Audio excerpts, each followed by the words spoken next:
नमस्कार दोस्तों, आज मैं आपको भोलेनाथ की कथा सुनाने जा रही हूँ। प्रेम से बोलिए भोलेनाथ की जय हो, पार्वती माता की जय हो, गणेश भगवान की जय हो। एक गरीब ब्राह्मण था। वह रोजाना भोलेनाथ को जल चढ़ाता था। उसके पास कोई भी पात्र न था, इसलिए वह रोजाना दोनों हाथों में और मुंह में पानी भरकर ले जाता और भोलेनाथ के शिवलिंग पर मुंह का पानी और हाथों के पानी से नहला देता था। उसी ब्राह्मण के सामने बहुत बड़ा साहूकार रहता था। वह भी रोजाना शिव जी की पूजा आराधना करता था। संयोग से दोनों एक समय ही जल चढ़ाते थे, तो साहूकार ब्राह्मण को देखकर तिलमिला उठता था और बुरी नज़र से देखता था और मन में सोचता था कि मैं तो चांदी के सिरंगी से पंचामृत लेकर चढ़ाता हूँ, शिवलिंग का अभिषेक करता हूँ और यह ब्राह्मण मेरी पूजन विधि को बिगाड़ देता है, भगवान को जूठा जल चढ़ाता है। साहूकार कई बार ब्राह्मण को समझाया कि तो मुंह में पानी मत लाया करो, मेरे सिरंगी से लेकर जल चढ़ा लिया करो, लेकिन ब्राह्मण तो अपनी धुन में लगा रहता था और साहूकार की बातों का ध्यान नहीं देता था। यह सब भगवान भोलेनाथ देखते व सुनते थे। एक दिन भोलेनाथ ने सोचा कि दोनों की परीक्षा लेनी चाहिए कि किसमें कितना सच्ची भक्ति है। एक दिन ब्राह्मण व साहूकार दोनों एक साथ घर से निकले। दोनों भगवान की पूजा करने जा रहे थे। भोलेनाथ ने आधी तूफान चला दिया और ब्राह्मण तो तूफान से भी नहीं घबराया और आगे बढ़ गया और साहूकार जैसे ही जाने लगा, उसके थाली में रखी पूजन सामग्री उलट पुलट गई। आक, धतूरा, बेलपत्र, चंदन, रोली, मौली, चावल, फूलमाला सब तूफान से नीचे गिर गए। साहूकार तो घबरा गया। सोचा कि ऐसा तूफान आ रहा है, मैं आज मंदिर नहीं जाऊंगा और वापस घर जाने लगा। लेकिन पीछे से वापस देखा कि ब्राह्मण तो मंदिर जा रहा है, मैं भी हिम्मत करके जाता हूँ। साहूकार ने वापस से थाली लगाई और आगे बढ़ा। थोड़ी ही दूर पर एक सूखी नदी थी। भगवान ने सोचा यह दोनों तो एक परीक्षा में पास हो गए, अब दूसरी मुसीबत करना चाहिए। तो भगवान ने उस सूखी नदी में बाढ़ चला दिया। अब पानी बहुत बेग से आ रहा था। दोनों नदी के पास जाकर खड़े हो गए। अब ब्राह्मण ने सोचा कि भगवान को जल चढ़ाने का नियम है, उसे नहीं तोड़ना चाहिए। मैं तो बिना भगवान के जल चढ़ाए रह नहीं सकता, मुझे तो जाना ही चाहिए। अगर पानी के बहाव में बह भी गया तो कोई बात नहीं, एक दिन तो मरना ही है, यह तो निश्चित है। इस संसार को छोड़कर एक दिन जरूर जाना होगा, फिर इस देह का मोह क्या करना। आज नहीं तो कल मरना ही है, आया है सो तो जाएगा जरूर, राजा हो या फकीर, फिर मुझे सोचना नहीं चाहिए। और नदी उस पार मंदिर है तो नदी पार करके जल जरूर चढ़ाऊंगा। वह तो हिम्मत करके ओम नमः शिवाय का नाम लेकर नदी में कूद गया और गोते लगाता हुआ नदी के दूसरे किनारे पर पहुंच गया। इधर साहूकार ने देखा कि नदी में बाढ़ बहुत तेज है, अगर मैं कूद गया तो पानी के बहाव में बह जाऊंगा, जानबूझकर मौत के मुंह में क्यों जाऊं। मर गया तो पत्नी बच्चे रोते रहेंगे और सारा कारोबार भी समाप्त हो जाएगा। मंदिर की पूजा तो कल कर लेंगे। साहूकार तो मन में सोचता हुआ वापस घर आ गया। अब इधर ब्राह्मण मंदिर के द्वार पर पहुंच गया तो भोलेनाथ ने सोचा कि ब्राह्मण की भक्ति तो बहुत सच्ची है और अब भोलेनाथ को भी मजा आने लगा। सोचे देखते हैं, एक परीक्षा और ले लेते हैं, अगर इसमें पास हो गया तो इसको दर्शन दे दूंगा। जैसे ही ब्राह्मण मंदिर के अंदर प्रवेश करने लगा, भोलेनाथ ने मंदिर के छत से पटरियां गिराना शुरू कर दिया। अब धड़ाधड़ पटरियां गिरने लगी। ब्राह्मण ने सोचा अगर एक भी पटरी भगवान के शिवलिंग पर गिर गई तो मूर्ति खंडित हो जाएगी, तो सारी जनता पूजन करने कहाँ जाएगी। इस गांव में एक ही तो मंदिर है, दूर दूर तक कहीं भी मंदिर नजर नहीं आता। मुझे शिवलिंग की रक्षा करनी चाहिए। ब्राह्मण तुरंत शिवलिंग के ऊपर लेट गया। सोचा मैं मर गया तो कोई बात नहीं, लेकिन भगवान के शिवलिंग को कुछ नहीं होना चाहिए। वह जैसे ही शिवलिंग पर लेटा, भगवान ने तूफान रोक दिया और भोलेनाथ ने साक्षात दर्शन दिए और ब्राह्मण को गले से लगा लिया और कहा मांगो तुम्हें क्या चाहिए। हम तुम्हारी भक्ति से अति प्रसन्न हैं। ब्राह्मण ने कहा, प्रभु मुझे क्या चाहिए, मुझे तो आपके दर्शन हो गए और इससे बड़ा क्या चाहिए। लेकिन भगवान ने जोर देकर कहा कि नहीं ब्राह्मण, कुछ तो मांग ले। ब्राह्मण ने कहा, अगर आप देना ही चाहते हैं तो केवल एक रामझारा दे दो, जिससे मैं आपको जल चढ़ा सकूं, और अपनी भक्ति दे दो कि जब तक मैं जीवित रहूं सदा आपका ही गुणगान गाता रहूं, और मुझे कुछ नहीं चाहिए। भोलेनाथ को हंसी आ गई और वह बोले, ब्राह्मण तुम कितने भोले हो। ब्राह्मण ने कहा कि प्रभु, मनुष्य अपने जीवन में कितना भी होशियार हो, कितना भी धन दौलत वैभव हो, पर मरने के बाद उसके साथ कुछ नहीं जाता। उसकी होशियारी चतुराई यहीं पर रह जाती है, उसके साथ केवल भगवान की भक्ति जाती है। आपके दर्शन हो गए, मेरा तो जीवन सफल हो गया। भगवान ने उसकी बातें सुनी, लेकिन भोलेनाथ तो कुछ ऐसे हैं जो अपने भक्तों को बिना मांगे ही सब कुछ दे देते हैं। भगवान ने ब्राह्मण को धन दौलत वैभव आदि सब कुछ दे दिया। वह ब्राह्मण आशीर्वाद लेकर घर आया तो अपनी झोपड़ी ढूंढने लगा, लेकिन उसके झोपड़ी नहीं मिली। उस जगह उसे बहुत सुंदर सा महल मिला। वह खूब ठाट बाट से उसमें रहने लगा। अब उसके पास साहूकार से भी ज्यादा धन दौलत हो गया। साहूकार उसके सामने नहीं आता था और अपनी गलती पर पछताता था। भगवान भोलेनाथ ऐसे ही हैं, वे बिना मांगे ही सब कुछ दे देते हैं। हे भोलेनाथ, जैसे आपने बिना मांगे ब्राह्मण को दर्शन दिया और बहुत सा धन दौलत वैभव दिया, वैसे ही अपने सभी भक्तों पर अपनी कृपा बनाए रखना। प्रेम से बोलिए भोलेनाथ की जय हो। एक बार श्रावण के महीने में सभी देवियां देवलोक से मृतलोक में झूला झूलने के लिए आई हुई थीं। उनमें लक्ष्मी जी, सरस्वती जी और पार्वती जी तीनों देवियां भी थीं।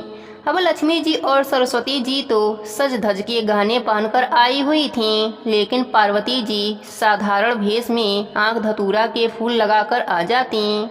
लक्ष्मी जी को यह अच्छा नहीं लगता था। वह अभिमान में बोली, पार्वती जी आप गहने पहनकर क्यों नहीं आती हैं, हमें शर्म आता है। यह कहकर पार्वती जी का मजाक बनाती। एक दिन लक्ष्मी जी ने कहा, आपको भोलेनाथ गहने नहीं दे सकते हैं तो हमसे उधार ले लीजिए। पार्वती जी पतिव्रता देवी थीं, उनको अच्छा नहीं लगा। फिर भी लक्ष्मी जी के कहने पर पार्वती जी ने कहा, मैं प्रभु से पूछकर कल बताऊंगी। अब पार्वती जी भोलेनाथ के सामने जाकर बैठ गईं। भोलेनाथ कैलाश पर्वत पर ध्यान लगाकर बैठे थे। ध्यान से उठे तो पार्वती जी से पूछा कि आज आपको क्या चाहिए। पार्वती जी ने कहा, आपको कैसे पता कि मुझे कुछ चाहिए। भोलेनाथ ने कहा कि तुमको कुछ भी पूछना होता है तब तुम सामने आकर बैठ जाती हो।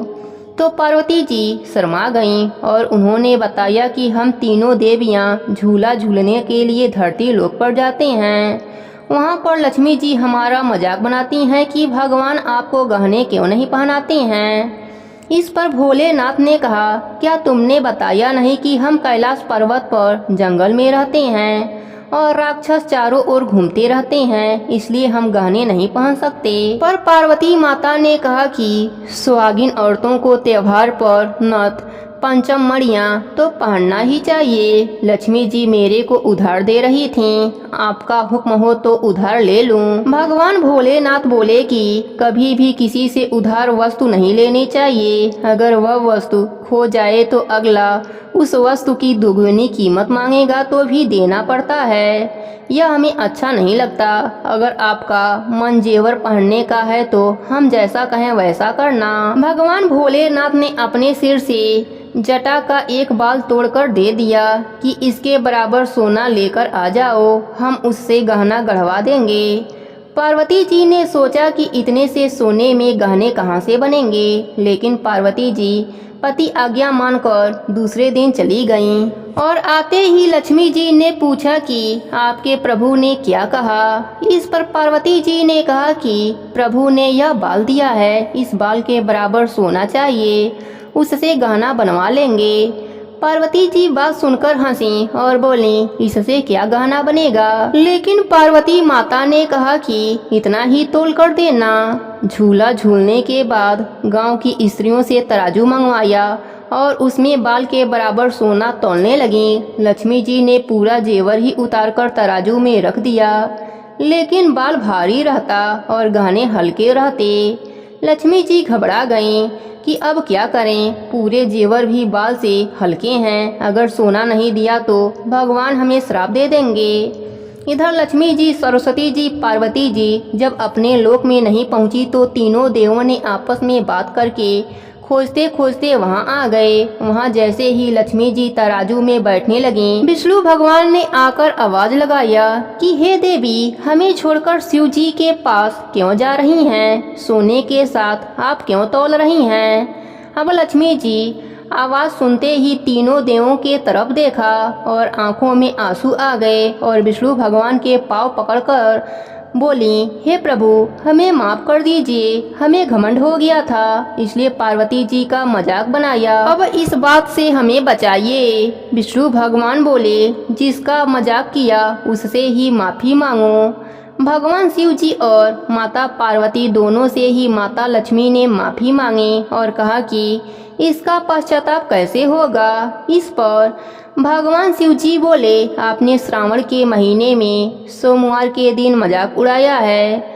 अब श्रावण के सोमवार का व्रत करो और इन्हीं आंख धतूरों से जितनी मजाक बनाई थी उतना शिव गौरी की पूजा करो। अब लक्ष्मी जी सुबह जल्दी स्नान करके थाली में दूध, चीनी, रोली मोली, चावल, हरी दूबा, आंख धतूरे, फल, बेलपत्र, नारियल, दक्षिणा, चंदन, जनेऊ, सुपारी, घी का दीपक इत्यादि से भगवान विष्णु जी के साथ श्रावण के सोमवार का विशेष पूजा आराधना करने लगी। भगवान भोलेनाथ को पंचामृत से अभिषेक किया, वह आंख धतूरा चढ़ाया और श्रावण के सोमवार का व्रत किया, तब जाकर उनका यह दोष मिटा। हे भोलेनाथ, हे माता पार्वती, जैसे आपने लक्ष्मी माता का श्राप मिटाया वैसे ही सबका दुख दूर करना, धन्य धान देना, सुख संपत्ति देना। प्रेम से बोली भोलेनाथ की जय हो, पार्वती माता की जय हो। एक बार की बात है, शिव जी और माता पार्वती जी कैलाश पर्वत पर बैठे बातें कर रहे थे। पार्वती जी ने शिव जी से कहा, श्रावण का पुण्य मास है, पृथ्वी पर चलकर प्रजा का हाल जानना चाहिए। शिव जी बोले, मैं आपको कैलाश पर बैठे बैठे ही प्रजा का हाल बता देता हूँ। उन्होंने अपने शक्ति से 2 कुत्ते पृथ्वी पर भेजा, एक काला और दूसरा सफेद। पार्वती जी से भोलेनाथ बोले, ध्यान से देखना प्रजा का हाल। काला कुत्ता सेठ के घर के सामने जाकर बैठ गया, सफेद कुत्ता पंडित के घर के सामने जाकर बैठ गया। दोनों कुत्ते उनके घर की रखवाली करते और जो जूठा भोजन मिलता उन्हें खाकर वहीं बैठे रहते। एक दिन दोनों आपस में बातें करते हैं। सफेद कुत्ता कहता है कि तुम्हें भोजन में क्या मिलता है? वह बोला, मुझे तो जूठा भोजन मिलता है, लेकिन सेठ प्रेम से देता है। सफेद कुत्ता बोला, जूठा भोजन मुझे भी मिलता है, पर पंडिताइन तो मुझे प्रेम से देती ही नहीं। पंडित तो मुझे प्रेम से देता है, परंतु पंडिताइन किटकिट करती है। दोनों ने बात की, हम भोजन जूठा करके देखते हैं, फिर पता चलेगा कि कौन कितना प्यार करता है। श्रावण का महीना था। सेठ दुकान से जल्दी घर आ गए। आते ही सेठानी से बोले, मुझे भोजन परोस दो, सूर्यास्त से पहले जिम कर दुकान जाता हूँ। दोस्तों, कहते हैं कि श्रावण के महीने में सूर्यास्त से पहले भोजन कर लेना चाहिए। सेठानी ने भोजन परोस कर रख दिया।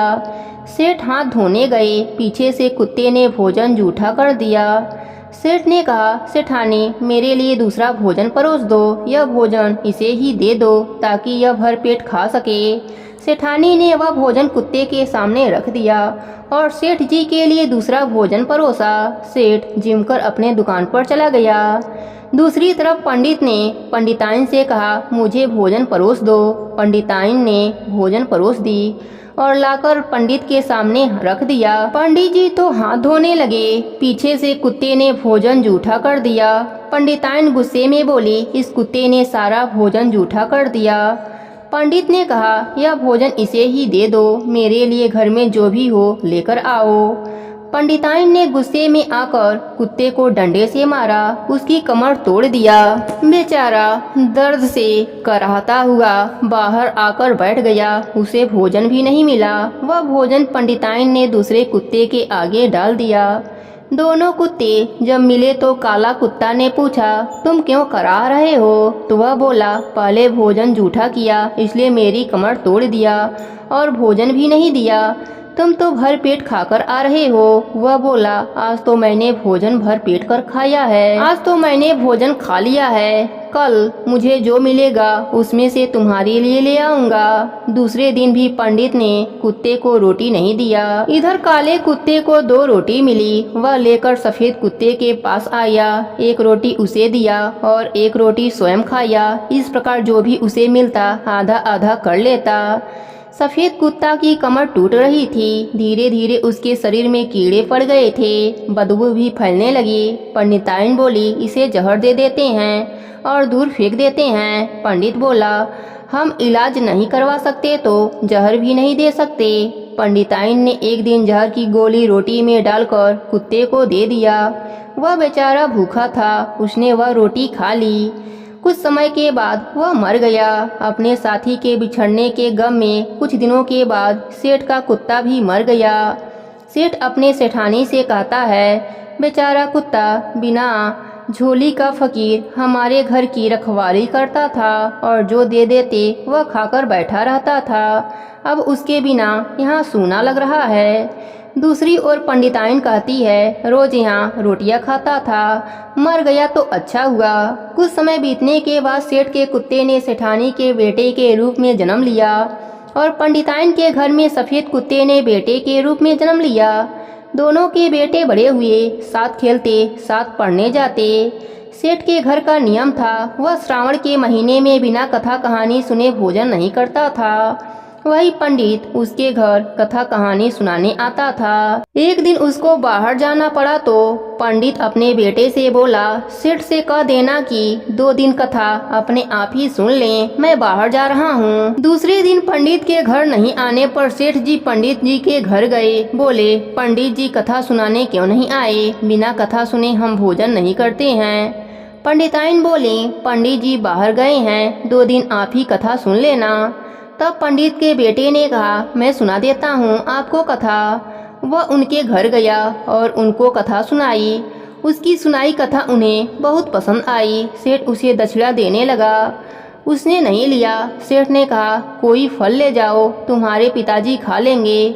उन्होंने नीचे हीरे मोती तथा ऊपर से फल रख दिया और उसे दे दिया। उसने ले जाकर कोठे में रख दिया। कुछ समय के बाद उसकी तबीयत बिगड़ी और उसकी मृत्यु हो गई।